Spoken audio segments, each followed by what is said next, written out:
بسم الله الرحمن الرحيم. أتى أمر الله فلا تستعجلوه سبحانه وتعالى عما يشركون. ينزل الملائكة بالروح من أمره على من يشاء من عباده أن أنذروا أنه لا إله إلا أنا فاتقون. خلق السماوات والأرض بالحق تعالى عما يشركون. خلق الإنسان من نطفة فإذا هو خصيم مبين. والأنعام خلقها لكم فيها دفء ومنافع ومنها تأكلون. ولكم فيها جمال حين تريحون وحين تسرحون. وتحمل أثقالكم إلى بلد لم تكونوا بالغيه إلا بشق الأنفس إن ربكم لرءوف رحيم.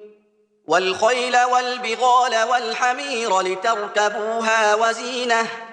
ويخلق ما لا تعلمون. وعلى الله قصد السبيل ومنها جائر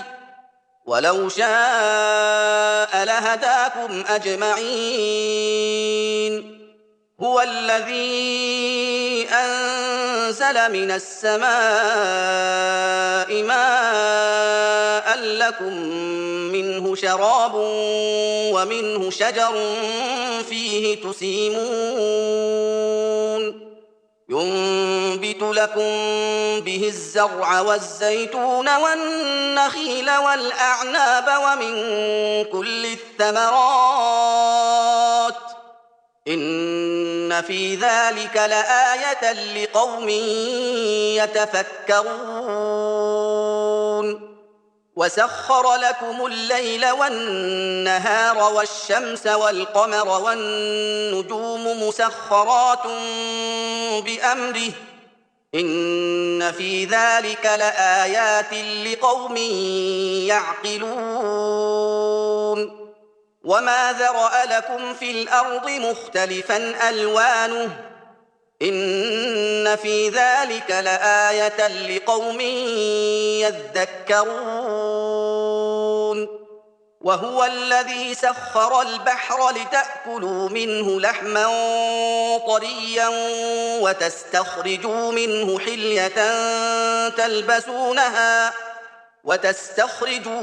حلية تلبسونها وترى الفلك مواخر فيه ولتبتغوا من فضله ولعلكم تشكرون. وألقى في الأرض رواسي أن تميد بكم وأنهارا وسبلا لعلكم تهتدون. وعلامات وبالنجم هم يهتدون. أفمن يخلق كمن لا يخلق أفلا تذكرون. وإن تعدوا نعمة الله لا تحصوها إن الله لغفور رحيم. والله يعلم ما تسرون وما تعلنون. والذين يدعون من دون الله لا يخلقون شيئا وهم يخلقون. أموات غير أحياء وما يشعرون أيان يبعثون. إلهكم إله واحد فالذين لا يؤمنون بالآخرة قلوبهم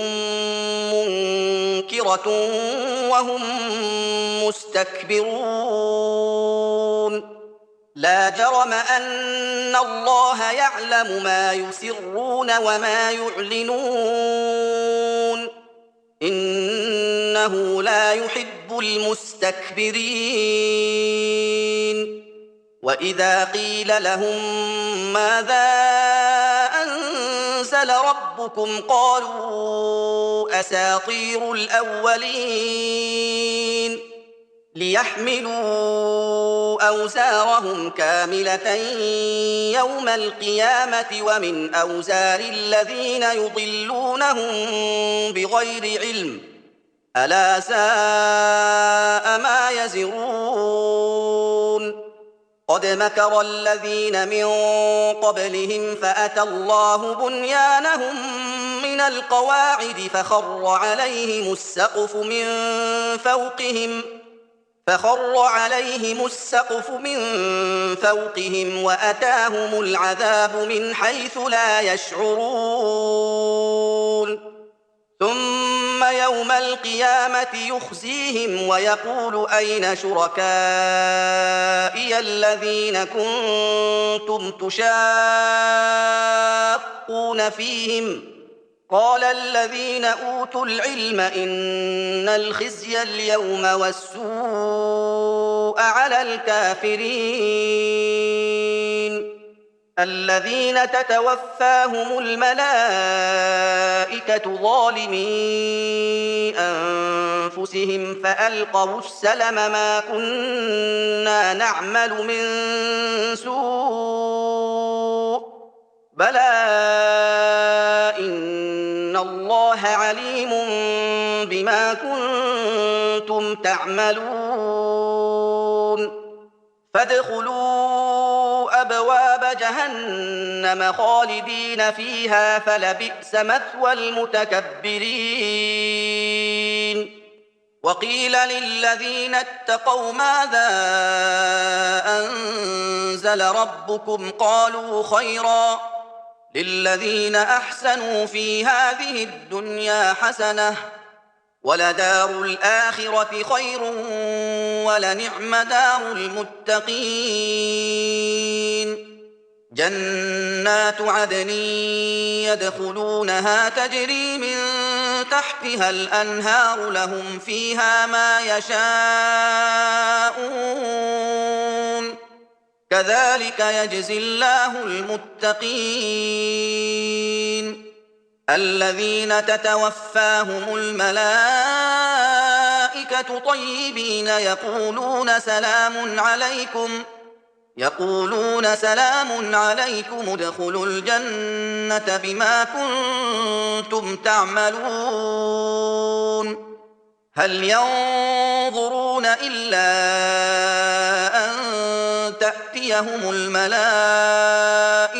أو يأتي أمر ربك كذلك فعل الذين من قبلهم وما ظلمهم الله ولكن كانوا أنفسهم يظلمون فأصابهم سيئات ما عملوا وحاق بهم ما كانوا به يستهزئون وقال الذين أشركوا لو شاء الله ما عبدنا من دونه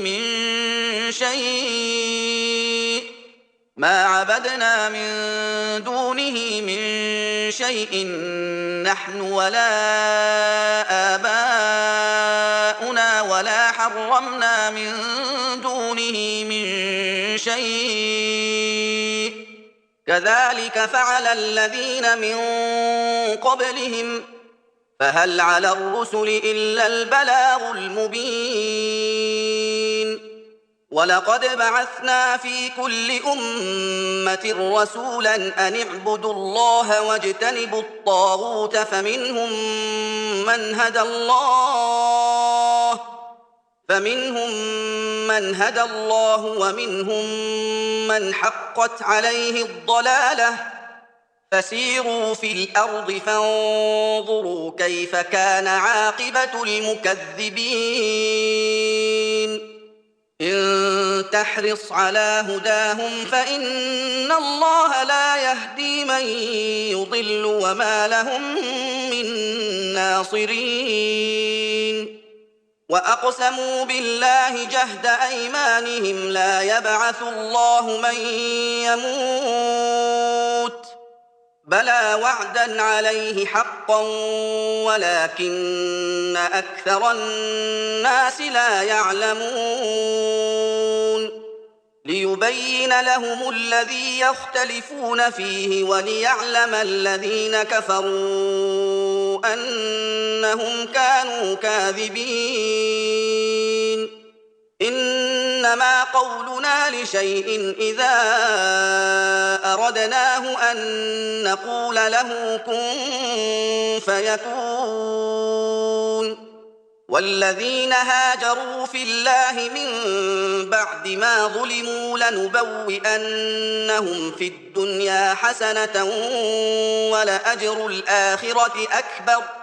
لو كانوا يعلمون الذين صبروا وعلى ربهم يتوكلون وما أرسلنا من قبلك إلا رجالا نوحي إليهم فاسألوا أهل الذكر إن كنتم لا تعلمون بالبينات والزبر وأنزلنا إليك الذكر لتبين للناس ما نزل إليهم ولعلهم يتفكرون أفأمن الذين مكروا السيئات أن يخسف الله بهم الأرض أو يأتيهم العذاب من حيث لا يشعرون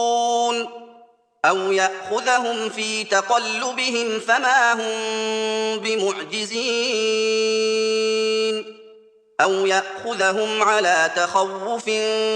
فإن ربكم لرءوف رحيم أولم يروا إلى ما خلق الله من شيء يتفيأ ظلاله عن اليمين والشمائل سجدا لله وهم داخرون ولله يسجد ما في السماوات وما في الأرض من دابة والملائكة وهم لا يستكبرون يخافون ربهم من فوقهم ويفعلون ما يؤمرون وقال الله لا تتخذوا إلهين اثنين إنما هو إله واحد فإياي فارهبون وله ما في السماوات والأرض وله الدين واصبا أفغير الله تتقون وما بكم من نعمة فمن الله ثم إذا مسكم الضر فإليه تجأرون ثم إذا كشف الضر عنكم إذا فريق منكم بربهم يشركون ليكفروا بما آتيناهم فتمتعوا فسوف تعلمون ويجعلون لما لا يعلمون نصيبا مما رزقناهم تالله لتسألن عما كنتم تفترون ويجعلون لله البنات سبحانه ولهم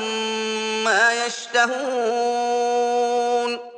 وإذا بشر أحدهم بالأنثى ظل وجهه مسودا وهو كظيم يتوارى من القوم من سوء بما بشر به أيمسكه على هون أم يدسه في التراب ألا ساء ما يحكمون للذين لا يؤمنون بالآخرة مثل السوء ولله المثل الأعلى وهو العزيز الحكيم ولو يؤاخذ الله الناس بظلمهم ما ترك عليها من دابة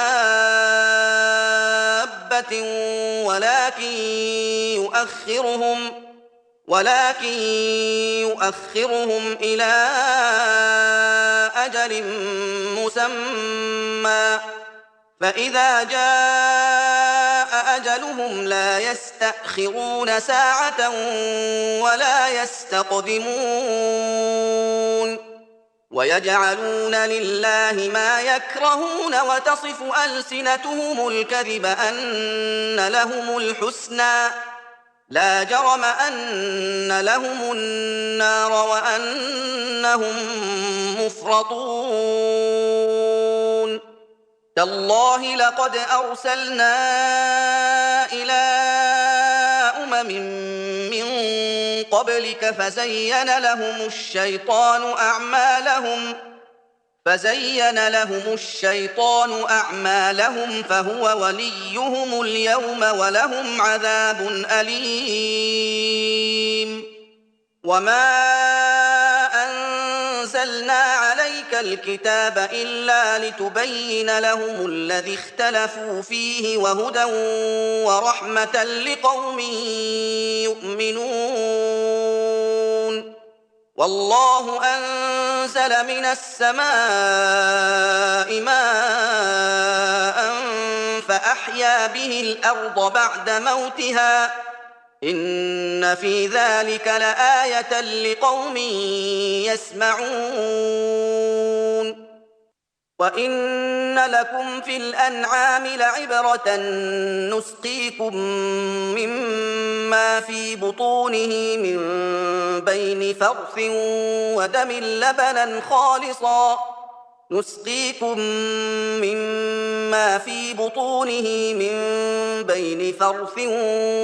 لبنا خالصا سائغا للشاربين ومن ثمرات النخيل والأعناب تتخذون منه سكرا ورزقا حسنا إن في ذلك لآية لقوم يعقلون وأوحى ربك إلى النحل أن اتخذي من الجبال بيوتا ومن الشجر ومما يعرشون ثم كلي من كل الثمرات فاسلكي سبل ربك ذللا يخرج من بطونها شراب مختلف ألوانه فيه شفاء للناس إن في ذلك لآية لقوم يتفكرون والله خلقكم ثم يتوفاكم ومنكم من يرد إلى أرذل العمر لكي لا يعلم بعد علم شيئا إن الله عليم قدير والله فضل بعضكم على بعض في الرزق فما الذين فضلوا براد رزقهم على ما ملكت أيمانهم فهم فيه سواء أفبنعمة الله يجحدون والله جعل لكم من أنفسكم أزواجا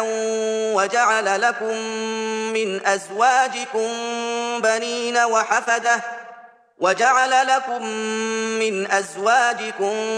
بنين وحفدة ورزقكم من الطيبات أفبالباطل يؤمنون وبنعمة الله هم يكفرون ويعبدون من دون الله ما لا يملك لهم رزقا من السماوات والأرض شيئا ولا يستطيعون فلا تضربوا لله الأمثال إن الله يعلم وأنتم لا تعلمون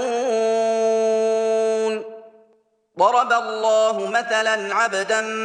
مملوكا لا يقدر على شيء ومن رزقناه منا رزقا حسنا فهو ينفق منه سرا وجهرا هل يستوون الحمد لله بل أكثرهم لا يعلمون وضرب الله مثلا رجلين أحدهما أبكم لا يقدر على شيء وهو كل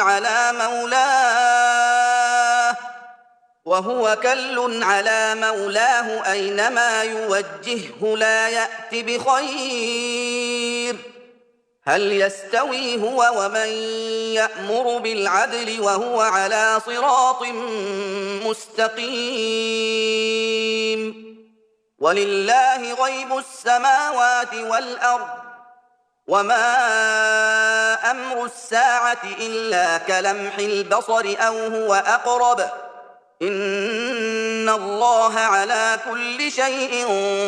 قدير والله أخرجكم من بطون أمهاتكم لا تعلمون شيئا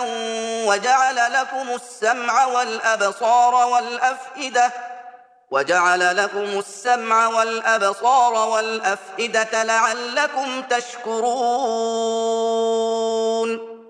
ألم يروا إلى الطير مسخرات في جو السماء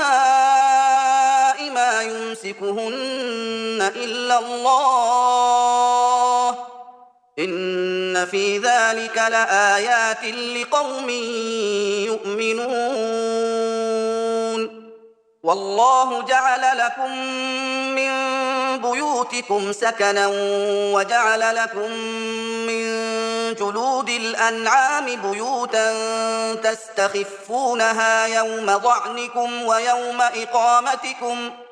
تستخفونها يوم ضعنكم ويوم إقامتكم ومن أصوافها وأوبارها وأشعارها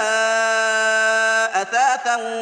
ومتاعا إلى حين والله جعل لكم مما خلق ظلالا وجعل لكم من الجبال أكنانا وجعل لكم سرابيل تقيكم الحر وسرابيل تقيكم بأسكم كذلك يتم نعمته عليكم لعلكم تسلمون فإن تولوا فإنما عليك البلاغ المبين يعرفون نعمة الله ثم ينكرونها وأكثرهم الكافرون ويوم نبعث من كل أمة شهيدا ثم لا يؤذن للذين كفروا ولا هم يستعتبون وإذا رأى الذين ظلموا العذاب فلا يخفف عنهم ولا هم ينظرون وإذا رأى الذين أشركوا شركاءهم قالوا ربنا هؤلاء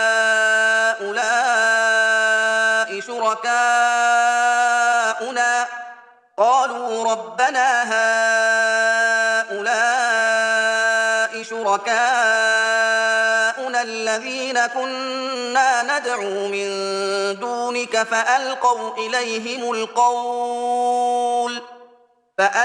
إليهم القول إنكم لكاذبون وألقوا إلى الله يومئذ السلم وضل عنهم ما كانوا يفترون الذين كفروا وصدوا عن سبيل الله زدناهم عذابا فوق العذاب بما كانوا يفسدون ويوم نبعث في كل أمة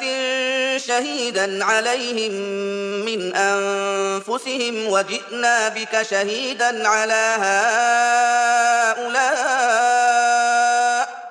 ونزلنا عليك الكتاب بيانا لكل شيء وهدى ورحمة وبشرى للمسلمين إن الله يأمر بالعدل والإحسان وإيتاء ذي القربى وينهى عن الفحشاء والمنكر والبغي يعظكم لعلكم تذكرون وأوفوا بعهد الله إذا عاهدتم ولا تنقضوا الأيمان بعد توكيدها وقد جعلتم الله عليكم كفيلا إن الله يعلم ما تفعلون ولا تكونوا كالتي نقضت غزلها من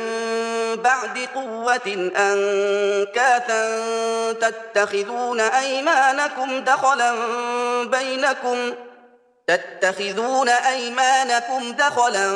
بينكم أن تكون أمة هي أربى من أمة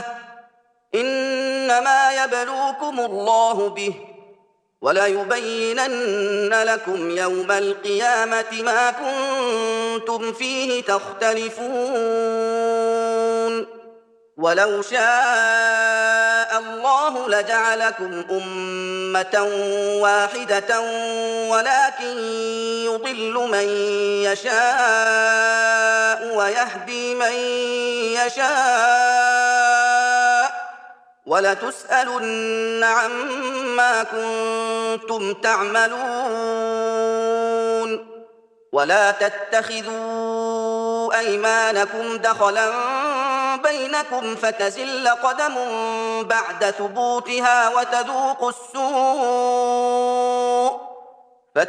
قدم بعد ثبوتها وتذوقوا السوء بما صددتم عن سبيل الله ولكم عذاب عظيم ولا تشتروا بعهد الله ثمنا قليلا إنما عند الله هو خير لكم إن كنتم تعلمون ما عندكم ينفد وما عند الله باق ولنجزين الذين صبروا أجرهم بأحسن ما كانوا يعملون من عمل صالحا من ذكر أو أنثى وهو مؤمن فلنحيينه حياة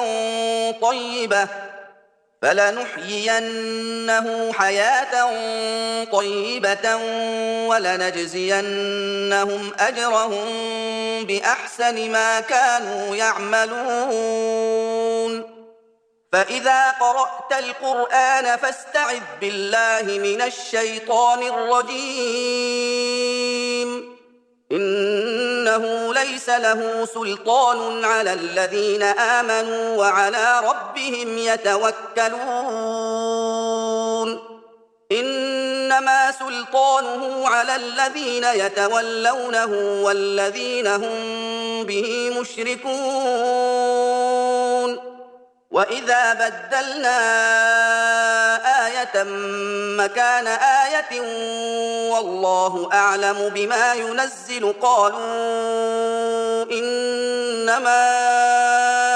أنت مفتر بل أكثرهم لا يعلمون قل نزله روح القدس من ربك بالحق ليثبت الذين آمنوا وهدى وبشرى للمسلمين. ولقد نعلم أنهم يقولون إنما يعلمه بشر لسان الذي يلحدون إليه أعجمي وهذا لسان عربي مبين.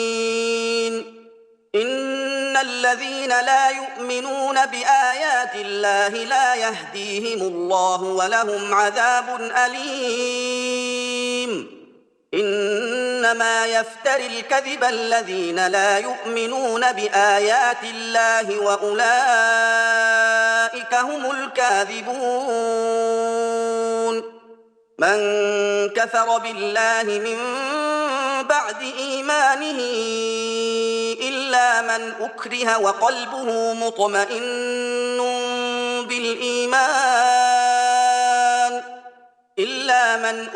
وقلبه مطمئن بالإيمان ولكن من شرح بالكفر صدرا فعليهم غضب من الله ولهم عذاب عظيم. ذلك بأنهم استحبوا الحياة الدنيا على الآخرة وأن الله لا يهدي القوم الكافرين. أولئك الذين طبع الله على قلوبهم وسمعهم وأبصارهم وأولئك هم الغافلون. لا جرم أنهم في الآخرة هم الخاسرون. ثم إن ربك للذين هاجروا من بعد ما فتنوا ثم جاهدوا وصبروا إن ربك من بعدها لغفور رحيم. يوم تأتي كل نفس تجادل عن نفسها وتوفى كل نفس ما عملت وهم لا يظلمون. وضرب الله مثلا قرية كانت آمنة مطمئنة يأتيها رزقها رغدا من كل مكان فكفرت بأنعم الله فأذاقها الله لباس الجوع والخوف بما كانوا يصنعون. ولقد جاءهم رسول منهم فكذبوه فأخذهم العذاب وهم ظالمون. فكلوا مما رزقكم الله حلالا طيبا واشكروا نعمة الله إن كنتم إياه تعبدون. إنما حرم عليكم الميتة والدم ولحم الخنزير وما أهل لغير الله به فمن اضطر غير باغ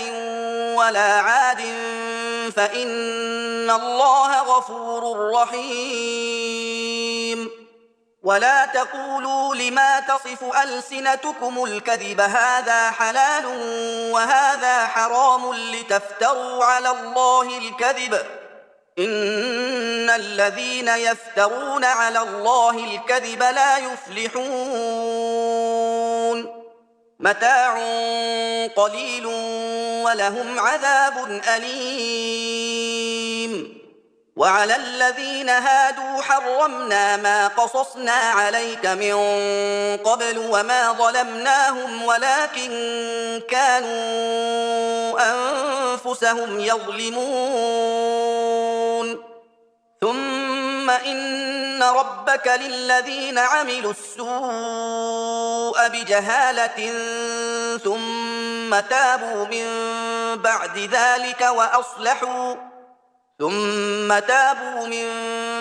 ذلك وأصلحوا إن ربك من بعدها لغفور رحيم.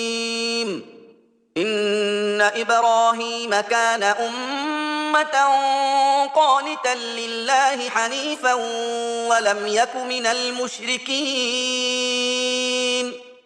شاكرا لأنعمه اجتباه وهداه إلى صراط مستقيم